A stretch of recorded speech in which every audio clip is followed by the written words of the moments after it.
Hello, homies, and a very warm welcome to Homeopathy Hangout. Today, we have the immense privilege of speaking with Dr. Subrata Banerjea. I hope I've said that right. You did. Oh, yay! If I end up reverting back to Subrata, you'll have to excuse me. But Subrata is actually really beautiful. What does it Thank mean? you. Subrata means Shu in Sanskrit and in Bengali means good. And Broto stands for who does good work. So my mom and dad, when kept my name, they thought at least I will do some good for the community. Well, anybody who sees your last name, and I mean, who in the homeopathy world doesn't know you anyway, but for those who don't, can you tell us how you were first introduced to homeopathy? And I'm personally really looking forward to hearing this story. Well, it's a very, very long tradition.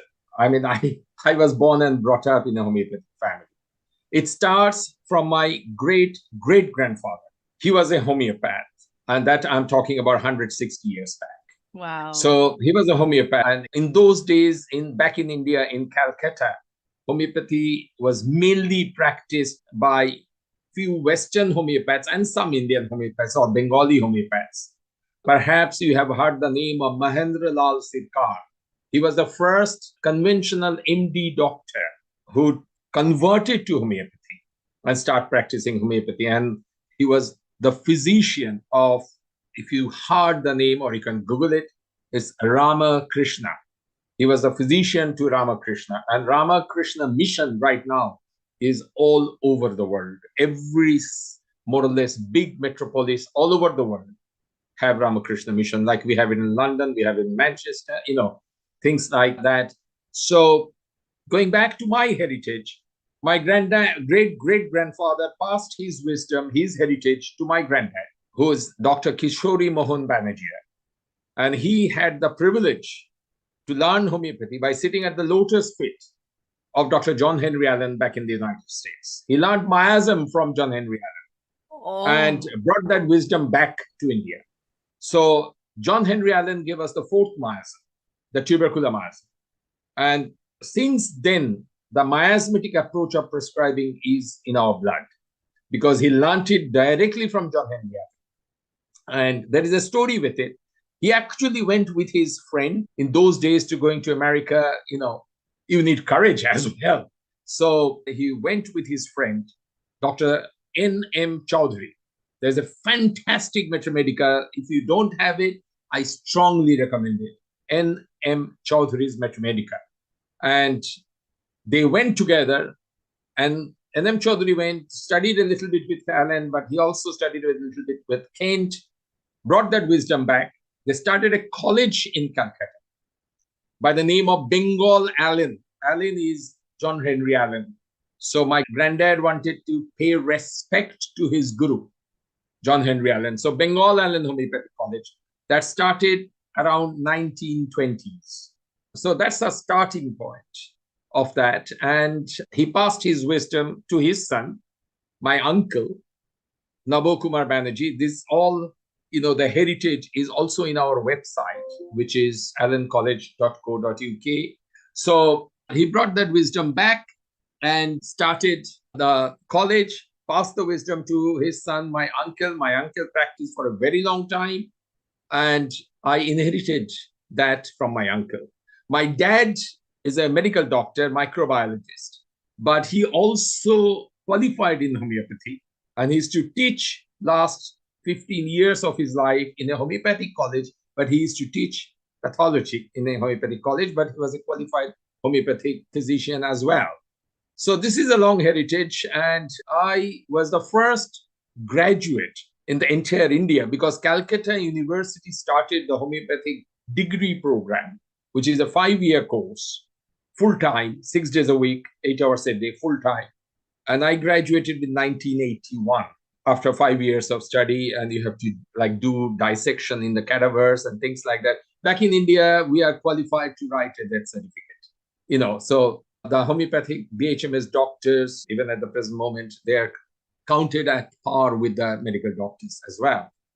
And I passed my wisdom to the 5th generation, who is Saptoshi Banerjee. And, with Almighty's grace, he's doing very well. He's teaching all over the world. and carrying on the flag of classical homeopathy, the old, I have to say, the heritage of the old American homeopathy, the foundation of homeopathy. We like to keep it alive. We don't have any new system, any new methods. I do not have a Banerjea method, but I do have Hahnemannian and Kentian method alive. Thank you. Oh, I feel like I need to give you a round of applause. Thank you. And it was lovely to have Subtoshi on the podcast as well, on episode 91 of this show. And, you know, I feel a little bit sorry for his beautiful daughter, because there's been a lot of pressure on her to be the 6th generation, right? So Subtoshi is 5th generation. So the pressure is on for her. Oh my goodness. And I just have to ask you, what was it like for you growing up in a household or in a family with such a strong tradition of homeopathy? I mean, you didn't really have a choice, right? You would have had to go into homeopathy. To a certain extent, to be honest with you, there was not direct pressure, I have to say, because in those days, perhaps, India has lots of old tradition in those days. It is little less now, but I don't know whether that is good or bad. When I say old tradition, because we were a joint family. My dad, my uncle, all used to live in one roof. So we were all together, like, we had about 15 family members together, which is great, to enjoy life, to be honest with you, rather than this nuclear families these days. Anyway, so instead of A for apple, I learned A for Indica and B for belladonna. It was almost like that. And I used to see uncle had a very busy practice. Sometimes he used to take me down, and I used to have a chair in the corner of his clinic room, and, things like that. It's just amazing. And similarly, Saptoshi brought up like that as well. So at one point, I have to bring him in as well, because at one point I said to him, when he finished his A-level or class 12, he did very well. And I said, you did well. Do you like to do medicine, general medicine, be a medical doctor and do homeopathy later on if you want? He said, since childhood, when I learned for fever, you give belladonna or ferramphos, I do not like to give paracetamol. So he went straight to BHMS, but, he had the scope of doing the regular medicine and then do homeopathy as a postgraduate or whatever, being converted to it. Over to you. Oh, beautiful. Actually, and he did say that Chowdhury was one of his favorite Meteria Medicas as well. And he also said he learned A for arnica and B for belladonna and C for chamomile. Very cool. Yeah. Oh, and I think we are the longest serving homeopathic family in the world at the present. I think so, because 5 generations is quite pretty long, uninterrupted 5 generations, Yeah, I think you should be in the Guinness Book of World Records, actually. We need to get you in there. Even if it's just to make people ask, what's homeopathy? We should really look into that. Thank you. Can you tell me a little bit about the Allan School of Homeopathy as well? So when did that start and how did that come about? That's a, short story about that. The story is, obviously, I graduated. I started practicing in Calcutta. And Calcutta is known as Mecca in homeopathy. So I started practicing in Calcutta and everything was going well. And then I thought of spreading the classical homeopathy. And when I say classical homeopathy, the homeopathy dependent on Meteria Medica, the homeopathy what Kent practiced, the original homeopathy. So what I decided that I'd like to go abroad and try, of spreading this. So I came to the West. I traveled quite a bit, in my first trip and started talking about homeopathy in England and in US. And in England, we met a group, like a homeopathic group, and I invited them to come to Calcutta. So we started a small 2-3 weeks course in Calcutta. And Western homeopaths started coming to Calcutta. And I named that, again, to revive Bengal Allen. I named that Bengal Allen Medical Institute. And then I met my wife, Janet. And I'd like to just quickly introduce Janet. She has clinic today, but she will just say hello to the listeners. Oh, amazing. Hello, Janet. Hello. It's such a treat to get to meet you as well. Hello. Okay, you're doing a great job. Thank you. And thank you for popping in to come and say hi. Thank you. And so we decided to start a college in the UK. And what will be the best name other than bringing that my granddad's guru, Allan? So we started Allan College of Homeopathy. And it's quite long, we started actually in 1998. So it is 25 years. And it's going strong. We run undergraduate course, postgraduate course. In the West, to run homeopathic college or to have a homeopathic practice is difficult, but we did it. And we are very strong and carrying on as a team, me and Janet. Yeah. Thank you. Amazing. And actually, I've looked at the photos on your website of all the years that you go to Calcutta, and you have this 2-week program that you have there. And I think it was in March this year you had another one, because I interviewed, was it January? January, that's right. Because we run every year in January. It's a 2-week program. We generally show in 2 weeks 160 cases guaranteed. Live cases. It's not paper case. So 160 live cases. It's an extensive experience of how homeopathy works, basically. Because when the patient is in front of you, there is no lie. There is no deviation of the fact. Patient is here, they are telling, and obviously simultaneously it is always translated, but many patients, 50% of the patient speaks English. So you can ask any question and they will say heavy pathology, how homeopathy cures it. And they believe in it. So it's every January, every year, in 2024 also, there'll be a program for 2 weeks with 160 live cases. Only in 2020 and 2021 we couldn't do it. For allow me to use a bad language, for the blinking COVID. Thank you. That wasn't even bad. Now, something I really admire are lecturers who practice what they preach. And, you can go to a college and the lecturer can tell you this remedy is good for this and that, but they might not necessarily have a busy practice themselves.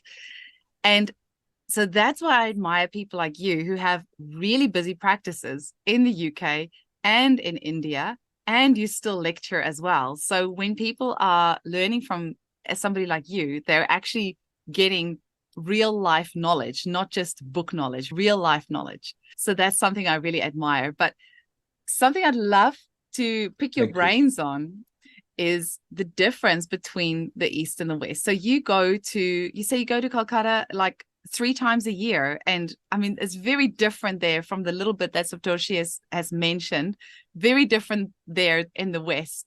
Tell us a little bit about that, what that's like. Well, I live in the UK for the last almost 28 years now, but I regularly go to Calcutta. There are 3 reasons of going to Calcutta. Obviously, one of the first one is Saptoshi and the family, and now I have a granddaughter. But the second important thing is I like the challenge, because over there, many patient comes and say, if I die, I like to die in your hand. Meaning, say the patient having a cancer and they don't like to do any conventional medicine. Don't think that they are poor. They have money, no problem, but they believe in homeopathy. So it's a challenge. I don't get that in the West.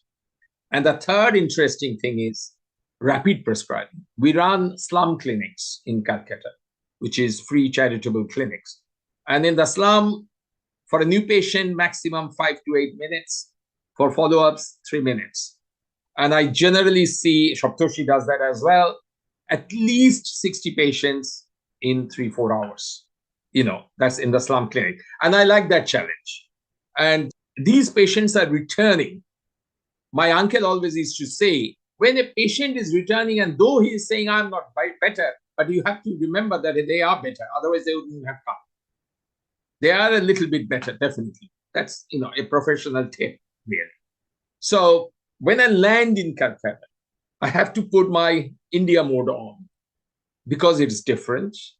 I have had a woman coming and talking that I'm not getting my menstruation, and later the husband says, oh, well, she had the hysterectomy, which the woman doesn't know. It can go that extreme, especially in the rural areas when we have rural clinics, because the rural areas are still developing and it's not, everybody is educated, that type of aspect you get. Whereas in the metropolis, as I said, I come from Calcutta, where there are people who have vast discrepancy in wealth. So if you write a blood test, they will fly to Singapore and get it done. So, that type of wealth is there. But all of them, there is a common single thing, a large majority of them believe in homeopathy. And one of the main reasons is Mahatma Gandhi believed in homeopathy, the father of the nation. Rabindranath Tagore, if you Google that, Tagore, and he was the Nobel laureate. And he was a strong supporter of homeopathy. And one of the spiritual lead religious person, Ramakrishna, he was only treated by homeopathy because we believe that he was the direct incarnation of God, incarnation of Krishna, who is one of the main deity we have in Hinduism. So homeopathy is almost engrafted. And there are two types of practice in the slum clinics, fast prescribing. Whereas in my consulting room, Shaptoshi and I practice classical homeopathy. And I will come to that classical homeopathy. Perhaps you lead me on that, what I mean by that. Whereas in the UK, I give 1 hour for a new patient and I schedule half an hour for a follow-up. To be honest with you, many times, even for a new patient, I'm done in 10 minutes. But over here, they look at the watch and make sure that they are getting the value of the time, So I had to put in my website, if you go to the website under the consultation of Subrata Banerjea, it will say you are not paying for your time, but you are paying for your expertise, for my expertise. Because otherwise, I do not like to sit down and just listen if I'm done in 10, 15 minutes, And with Almighty's grace, I have a very busy practice here in the UK. And because one of the aspects of this is I go to the very basic of homeopathy and I feel I do what I preach and I teach what I do. So in the college also, single medicine, wait and watch, even in this drug-dependent world. Thank you. That is very interesting. Do you think that maybe it's part of the psychology between the East and the West? Because I'm just thinking something I definitely find is for some of my clients that spending that hour and a half or that hour with them, that for them is almost more therapeutic than the medicine. But is it because maybe in India, meditation and things like that is already part of their self-care, it's ingrained in them, so maybe they're already doing that and getting some sort of healing in that part, so they're really just coming to you for the medicine? Whereas over here, I would say 80% of what I do is actually just listen, and that is incredibly therapeutic, more so than the medicine. Why do you think that is? Can I invite my wife to say a little bit about this? Yes, Janet, come join us. The only one thing I'd like to introduce, say in that, my medicine will talk. Okay. We realize the value of the listen. We really value the listening skills of the homeopath. That same person might be talking to a friend. That same person might be talking to a family member. That same person might be meditating, praying. But the therapy of the medicine cannot be doubted. In India, I think a lot of people do have a faith, whatever it might be. But the faith alone is not curative. The faith is supportive, and the medicine will be curative. I don't really have much else to say. My confidence also is in the medicine. We have to have a willing patient, a participating patient. And my experience of watching Indian patients is they're very participatory. They wait for hours. They queue in the heat. They sometimes get impatient. Sometimes they don't. So their confidence in their prescription is already there. And they don't expect to be heard or listened to or therapized. They rely on the medicine, and perhaps their faith is slightly separate. I think it's a bit of an illusion that everybody meditates in India, because I think with the hurry and flurry of life, the professionals, I don't think there's much time in the day. Some of the IT people, they work 18 hours a day, They might have a passing cursory glance to the puja room, but there's not a lengthy praying experience in many people's lives. Thank you. I'd like to say one story. Yes. I'm a man full of stories. I was sitting in with my uncle in the consulting room. My uncle was prescribing and I was helping him, sitting in. There was a patient in the waiting room and he was coughing. And my uncle just said, shh, shh, shh, just listen to the cough. I said, okay. Very loud cough, explosive type of cough. Then he asked me, can you go and check that during coughing, does he get any discomfort in any part of the body? I said, why you are asking me to do this? Because you'll be seeing this patient, you can ask yourself. Why I have to go outside and ask when he's waiting in the waiting room? He said, no, I insist. Go, please ask. So I went and I said, Senior Dr. Banerjea asking that, do you have any problem? He said, I have excruciating pain in my thigh, especially when I cough in my thigh. I went in and said to my uncle that he's saying that. He just wrote the medicine and said, give him the medicine prescription. He gave the medicine and said, ask the patient to go, dispense the medicine, ask the patient to go, come back after 6 weeks. I said, what you are doing? You have not seen the patient. He traveled 100 miles to see you. He said, just do it, what I'm saying. As you said, he prescribed capsicum. We dispensed one single dose of capsicum. The patient was suffering with this for 18 months, one single dose. And he came back 6 weeks' time. And to my utter surprise, you believe me, Ginny, my utter surprise, the cough was 80% better. So it's the medicine that talks. For talking to the patient, you are a homeopath. You are not a psychotherapist. You are not a counselor. I say to my students that you have to have a sound knowledge in your Meteria Medica, understanding in your Meteria Medica. And that's what is very, very important. And with the confidence you practice. You asked me a question, which I like to clarify. You asked me about the East and the West, the practice difference. I think it's a very interesting question. When we started the college, we gave emphasis that the students must know their limitations.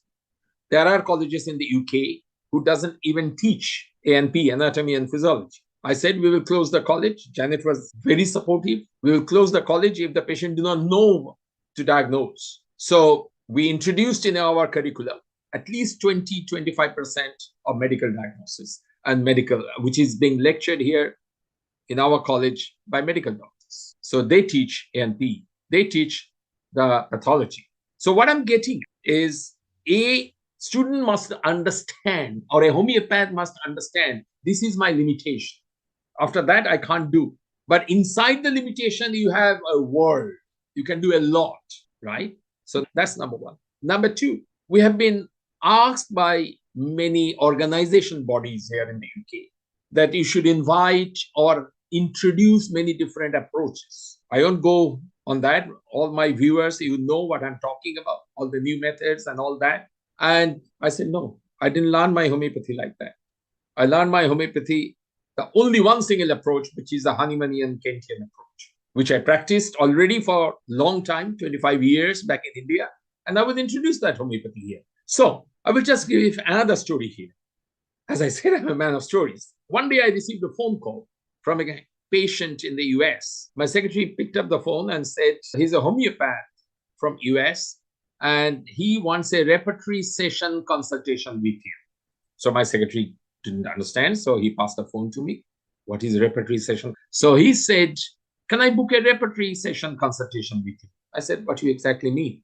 He said, because over here, I have been to many, if you like, movers and shakers of homeopathy, big homeopaths here. And they all spend time and go in the computer and look in the repertory. And I, being a homeopath, I understand the searching of the rubrics and all that. I said, look, I don't use repertory. If I see 50 patients, I might open the repertory once or twice. You can ask me a question about the repertory and approach. But I don't use repertory. I practice from my understanding of Meteria Medica, the theme of the medicines. He said, do you? I said, yes. And then that actually led me to make an intensive research that why homeopathy has changed so much in the West, that everybody looking at the repertory to practice homeopathy. What masters did in those days. So I researched, especially I picked up Kent because Kent has a repertory as well. He's the best person to pick up. I did research and I sent you an article. Did Kent use repertory? And to my utter surprise, and I've given lots of reference where from I got those information. So, my viewers, you can go back to those literature and see. Kent used to see 50, 60 people a day. And in those days, there was no computer. And he couldn't repertorize 50 cases. But he had the herring guiding symptoms in his head. He has the Meteria Medica in his head. So he could dream the remedy. He could visualize the medicine and practice. So I think that is the biggest difference, especially the Calcutta approach of homeopathy, because many of my teachers, direct students of American stalwart homeopaths. We have had B.K. Sarkar. B.K. Sarkar was a direct student of Kent. I have seen him. My granddad studied with John Henry Allen. So I think that wisdom they brought back to Calcutta. And the approach is understanding Meteria Medica and prescribe on the Meteria Medica. It's much difficult, I have to say. But my uncle used to say, if you know 50, 60 polycrests, but like a mother knows her baby, you'll be a good homeopath. So the dependence on repertory in the West is a shortcut approach, I have to say. But my Allan College undergraduates and postgraduates, I introduced them the very foundation of homeopathy. And the foundation of homeopathy, I like to say, Meteria Medica. So understanding Meteria Medica, especially the polycrest, you have to know them. And my approach of teaching Meteria Medica is through pictures. In our website, there are about 12 polycrests with their pictures. A, B, with small words, like, say, for instance, retention for nephron view.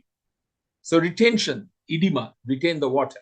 Retention, it holds the urine. Retention, it's constipated. Emotionally, retention, silent grief, holding grudges. So through one word, you can understand many symptoms. And I have published a book, Classical Homeopathy for Impatient World. And that's, gives that type of approach with small words. How can you understand the theme of the medicine? And Janet teaches organon and philosophy. And in the West, not many colleges go through each and every aphorism, but we do, because we believe in single prescription. Even in this drug-dependent world, I believe you give a single medicine and wait and watch. And obviously, the patients are getting better. In the last Allan teaching clinic, we run an Allan teaching clinic, because once again, you said that exactly what I mentioned before. I do what I preach and I teach what I do. So in our busy Allan teaching clinic, last time in the last day, we saw 22 patients. And in the West, that's not easy to see 22 patients in the teaching clinic in London. So the combination of classical is the dependence on Meteria Medica, understanding of Meteria Medica, and dependence on organon. That's the foundation. Many times I say to my students, you might listen to many different approach and lectures, but you have your foundation. Allan College has taught you that. The foundation is organon and the original philosophies. And we say practical. And why I say practical, classical and practical is our approach. The practical is, this is a drug-dependent world, especially the Western world. In my practice, 98%, 95% patients are on inhalers that are painkillers or statin, etc., etc. And what I do, I give a organopathic medicine. Say, for instance, the patient is having headaches, migraine for the last 4 or 5 years. And so patient is on medication, allopathic medication. So his modalities are masked. If you ask how the headache is better, warm room, open air, pressure, etc., etc. Oh, I take painkillers. I don't know. So just on the basis of few available symptoms, I might start my prescription, say Melilotus, Onosmodium. These are small medicines mentioned in the body case. So they're there for 100 plus years. I will give them in low potency tincture and ask the patient to gradually wean off the conventional medication. So perhaps the patient was taking 3 tablets of painkillers a day. I will say not 2, but even 2.5, and try my Melilotus 3 times a day. And by the time I have noticed you wean off 40% of the medication, more symptom comes to the surface, you go for a polycrest. So I'm preparing the patient for polycrest. And polycrest is the final answer, obviously. But I do not prescribe if I do not get a good totality of the polycrest. Thank you. Well, I am really glad to hear you say that, because this is the thing with classical prescribing and finding that constitutional remedy is that's when they are on so many different medications. Like one of my clients has been on steroid medications between 5 and 10 milligrams daily for the past 30 years. combined with smoking marijuana for 30 years daily.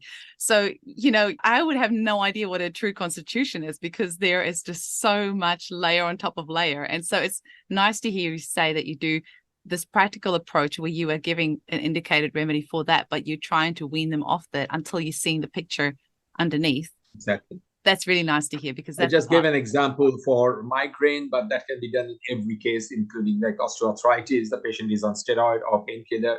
I will prescribe lesser known, like, if you think of lesser known arthritic pain medicines, we have Rhamnus california, we have Meteria. So I use quite extensively these small medicines and wean off. But then I will go for lycopodium, then I will go for brania. But I like to prepare the patient to receive the mighty power of my tiny globule when I prescribe a polycrest. Amazing. Now, Subrata, do you have a specific way of learning Meteria Medica? So I know Sabdurshi is really good with his Meteria Medica as well. And he says if you take 50 polycrests and you learn one of them a week, then by the end of that year, you've got 50 of them that you've really honed in on. But do you have a particular way that you learn the Meteria Medica, or that you teach people to learn the main keynotes of it? Where do you start, or just tell us a little bit about that? Thank you. I totally support what he says, one a week. And I said, if you know 50, 60 polycrests by heart, you'll be a good homeopath, I promise. Actually, this comes from N.M. Chaudhary. N.M. Chaudhary used to say, if you love your Meteria Medica, jewels will fall before you like the falls of Niagara. That was N.M. Chaudhary, But I love few books I'm going to mention. I love reading them. For a beginner or even a first-year student, I say start with Nash, because Nash's Leaders in Therapeutics. It's a good old book. It's a Jain. It's not very lengthy. You start with Nash, read Nash, gives a good picture. My second book is Margaret Tyler. Tyler's Drug Picture. She is an English homeopath, beautiful writing, direct student of Kent. And so go with Tyler, understand the theme of the medicine. My third book I would recommend is N.M. Chaudhary. I love N.M. Chaudhary. Chaudhary's Meteria Medica is really good. Jain published that. Jain Publishers of New Delhi. But obviously, nobody can be a homeopath without reading Kent. But if you start with Kent, Sulphur, he spends 20, 22 pages, even though you don't like it. So obviously, these will give a basic picture, a portrait. And then this is my consulting room from where I'm speaking near London. And I always keep my Boric at my side, and it says, proud to be a homeopath. That's nice. Did you have that Boric cover made? Yeah. So Boric is very, very clinically important. We have been taught in the way of Allan's keynote is your basic textbook. So we know our Allans. So Allan and Boric, our basic book. But I never recommend my students to start with them. That's the one way. And the second way is I learn by visualizing. So if you go to our website, see these 12 drug, I think it is under resources, these drug pictures, they are pictures, and you can understand the theme of the medicine. In that way, you can build up this theme. And the other thing is, I always say to my students, through patients, you learn Meteria Medica through patients. And that is one of the reasons our teaching clinic is so busy and the students really enjoy it. Also, our Calcutta clinical program, where we demonstrate 160 live cases. And students enjoy, the participants enjoy. We get homeopaths from all over the world. We are running this for 35 years. And they learn a lot by visualizing live cases. And 160 cases, even some of the homeopaths will not see in a year over here, even more. So basically, I shared some of my favorite books. You might ask me a question, and I am answering that in advance about the modern Meteria Medica. I do like Portrait by Catherine Coulter. I do like Vermeulen. I do like Robin Murphy. But I believe you should have a foundation of classical writing first. Because many of these Meteria Medicas have their own interpretation. But if you know your original Meteria Medica, then reinforcement through the modern Meteria Medicas will be better. And that's how I understand my Meteria Medica. I love Meteria Medica. I dream Meteria Medica. I don't know very much repertory, but to a certain extent, I know a little bit of my Meteria. I'm just on your website here looking at your drug pictures. It is so good. And like Calcutta, it's got 51 pages here that you can go through, and such great visuals. And this picture presentation that you've got here, there's 51 slides for people to go through, and there's pictures here, and it's really, really good. Thank you. Wow. Who put that together for you? I have a postgraduate student who organized the slides and the PowerPoints. Oh, so I so write them good. and they put it together, Oh, this is interesting. The square fingertips. Oh, wow. Look at that. Very cool. And oh my gosh. I'm one going to of have the so much thing fun. is, you're welcome. And one of the thing is, I always give reference where I found it. I do not like to impose that this is my technique or things like that. I'm a humble homeopath and still collecting pebbles in the shore. It's so much to learn, but homeopathy is just beautiful. And there are ups and downs in homeopathy, but so long the sun will shine and the moon will splendor, homeopathy will survive, because it's the truth, and truth cannot be suppressed.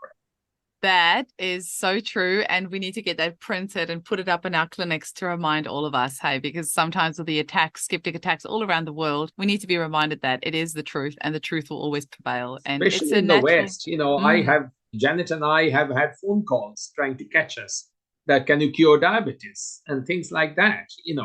It's much more in the West. And people who have been treated by homeopathy and got the benefits, they will believe it to the last point. And allow me to say this COVID is a blessing for homeopathy. I tell you, my practice has, doubled since COVID, because there are so much of patients coming to us who have had bad effects from, different aspects. I don't like to mention everything, but you know what I'm talking about. Yeah. And they are just fed up. And they can see the fallacy of the conventional medication. They can see the side effects of the medication, and things like that keeps going on. I have a question for you there. So, I'm treating a lot of side effects of the shots in my clinic.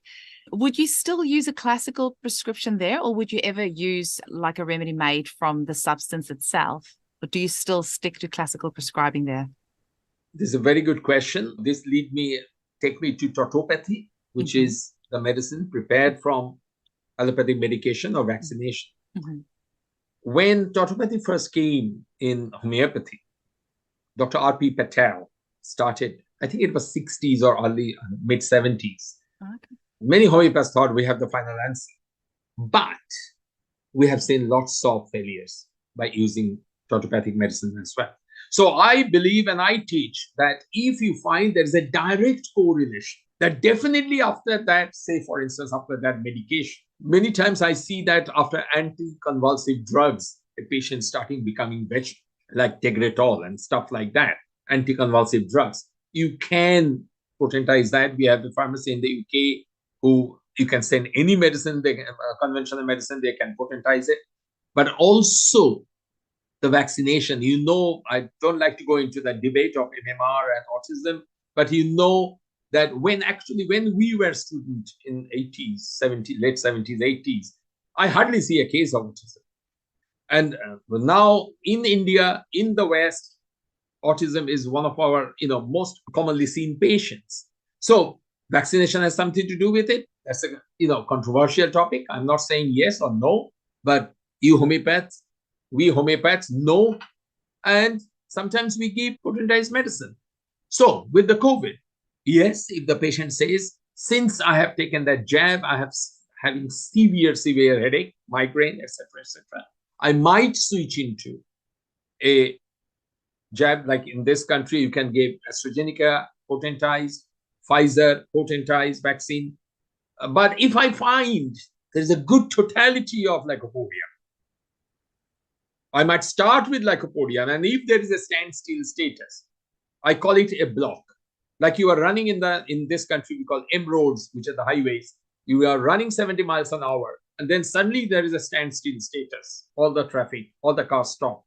So there must be a block. You remove the block and you start running 70 miles an hour again. So what I mean, you are running with lycopodium. Lycopodium has improved 40, 50, 60%. Then there is suddenly a standstill status.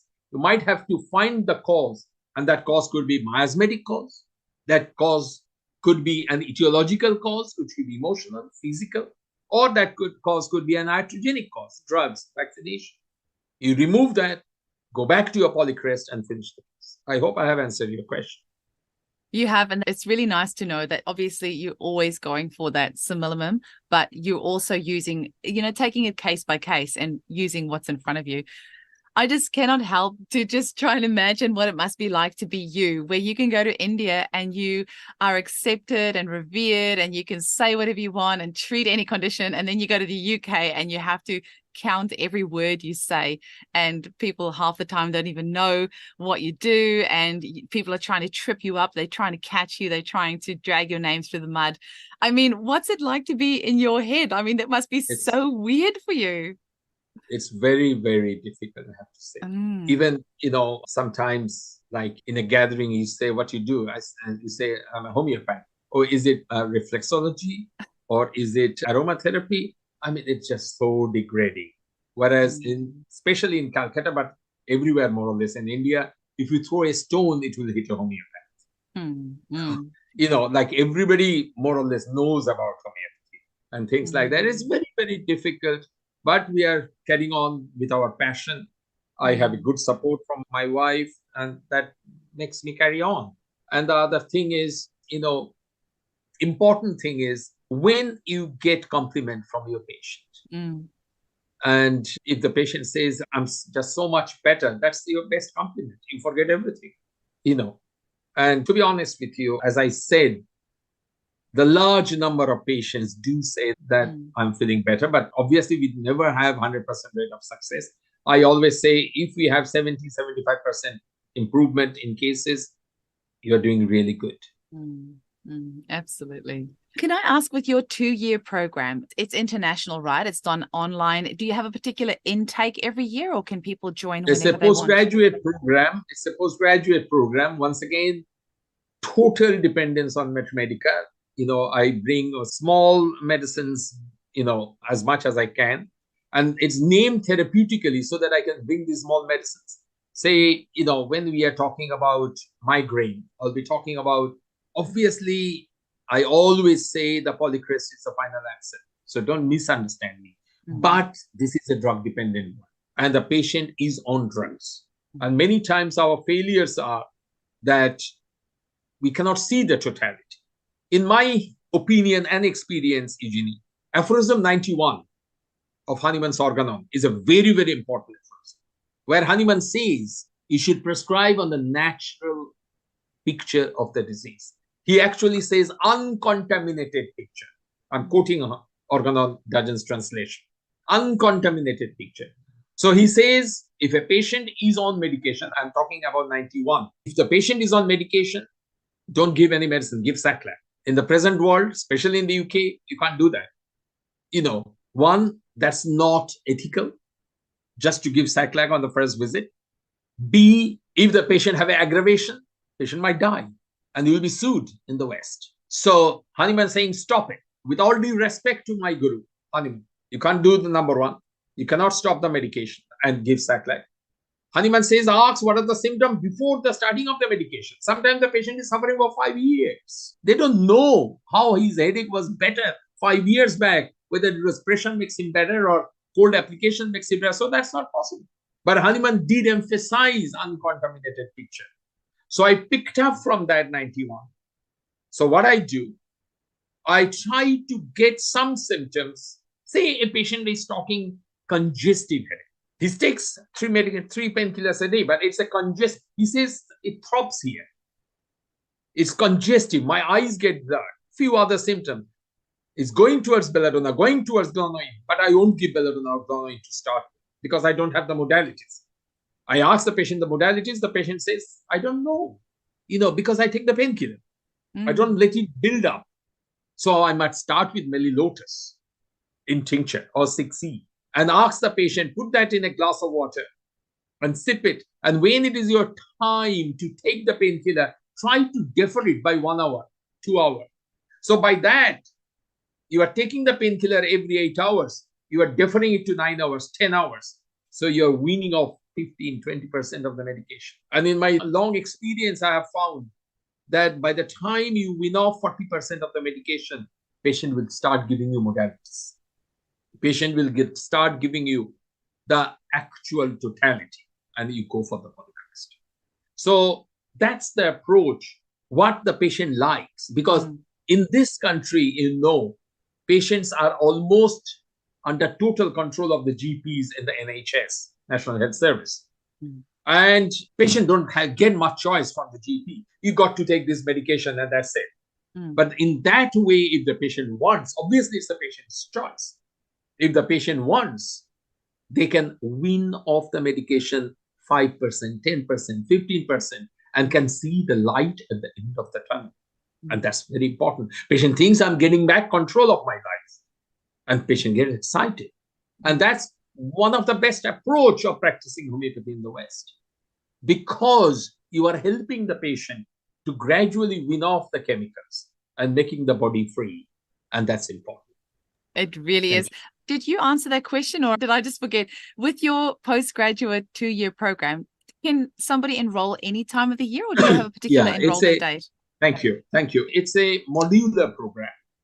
So when I say modular, like one module of neurology, 2 days, one module of pediatrics, one module of miasmatic prescribing. So they can enroll at any point. Say the next module, I think dermatology, coming up in November. So if they enroll in November with the session 9 and go 2 years, finish with session 8. So all the sessions are done. And in this 2-year program, each day we at least discuss 50, 60 medicines, lesser knowns, big polycrest, and real extensive exposure to Meteria, clinical and comparative Meteria. I believe in comparative Meteria, how quickly you can differentiate between Brania, Rastus, Phytolacca, Calcutta flow, things like that. These are the finer points of differentiation. And that's what I teach in the postgraduate program. That's exciting. And is it all pre-recorded? Is it all live? And can people join from all around the world? This is live. So actually, when I'm teaching in the UK, it's transmitted live so that you can stop me, ask questions, clarify your doubts, etc. And I expect 80% attendance. I do have actually students from Australia, and it's there. They almost starts at 2 o'clock in the morning, something like that, and go, like that. In America, they start quite early morning as well. So what I mean is I expect 80% attendance, but all the postgraduate sessions are recorded and kept in the WebEx website, and they can have unlimited viewing for 3-4 weeks. They can view anytime as much as they want. Amazing. Now, I have one special personal request for you and for Saptarshi together. Now, coughs are my nemesis. They are so hard to prescribe. Now, I've got my basics down. I can recognize, a Spongia and a Drosera and a Hepasulf and phosphorus, often in a Rumex, definitely. There's a few that I can recognize, mostly thanks to Saptarshi's YouTube video. But between you and Saptarshi, can you two please get together and do as many different cough sounds as you possibly can? Because that YouTube video of his has been a lifesaver to me so often. And just yesterday, one of my staff members, her daughter has a cough, and she was listening to Saptarshi's YouTube video and came up on coccus cacti because of that cough. But between the two of you, I know Saptarshi says that one of your ancestors said, don't repertorize the cough, you just listen and prescribe. But you two have so much knowledge for that, and we really need you to get that knowledge down onto some videos for the rest of us to learn, because like I said, coughs are my nemesis, and anything that you can do to help me with those will be greatly appreciated. Thank you. And cough is an area where you can just listen. Yeah. And once you hear it, like once I've heard a Rumex cough or hyoscyamus, I can easily prescribe, because that's such, that machine gun, you can hear that. And Hepasulf I can hear, and Spongia, when you know what to listen for, it is actually really easy to prescribe. But there are so many different coughs, and really that YouTube video of his made a huge difference. So between the two of you, if you can please do more coughs, that would be really appreciate it. You're welcome. Thank you. Thank you. Is there Yeah, any... we'll keep in mind. Yes, please. Is there any final message that you want to leave our listeners with? And can you please just tell them your websites as well, where people can purchase your books, where they can enroll in all your courses? I mean, you've got so much information.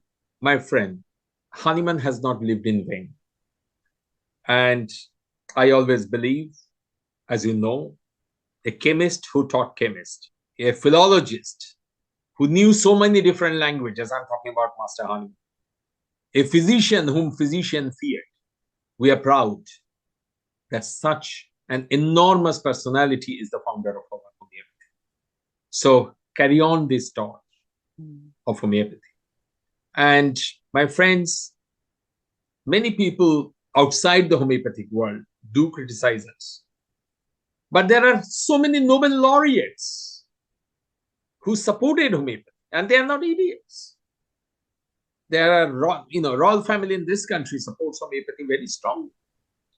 And there's a link in our old website, homeopathy-course.com, where I have put many legends of homeopathy who supported homeopathy, like philosopher, Nobel laureates. Two great examples from my own country, Mahatma Gandhi, Mother Teresa, and Tagore. Tagore is a Nobel laureate. Mother Teresa is a Nobel laureate. And from this country, the best example is the royal family. Late Queen, our present King Charles, strong supporter. So carry on the flag. But I would request you to do it properly. And the properly is not Banerjea way, but Hahnemannian Kentian way. Learn your Meteria Medica, practice accordingly, and you will see the beauty of this wonderful art and science. And that's important. And if you fail in a case, never think that homeopathy failed. It could be our failure. I am not successful in all cases, but if you know the limitations of homeopathy, within that limitation, homeopathy can do wonder. In my website, we have actually, the present website is the website we generally use, which is Allan College, ALLEN College, all one word, .co.uk. But also we have another website, homeopathy-course.com. And in our website, there are lots of information. I was talking about advanced pathology treated in India, especially because they allow us to put that on the website. I have brain tumor cured by homeopathy and things like that, with all medical reports before and after treatment. I published a book published by Jain in India, Jain publishers, Authentic Cures in Homeopathy, with medical reports before and after treatment. So, homeopathy is there for you. It's more and more, the present world is becoming drug dependent and drug resistant. More and more you have the scope and you can do wonders. Follow the true spirit of homeopathy. That's my request. If you like to see what homeopathy can do, I can openly invite you to Calcutta in my 2 weeks program where Shaptoshi and myself lecture together. And it is more practical cases, 160 cases we demonstrate. And we will show you the wonder of homeopathy, the beauty of homeopathy. So please do carry on the flag. And I always say, long live Hahnemann, long live homeopathy. Thank you. Oh, thank you so much, Subrata. It was such an honor to speak to you. And thank you so much for what you're doing for homeopathy. It's really such a privilege. Thank you. Thank you.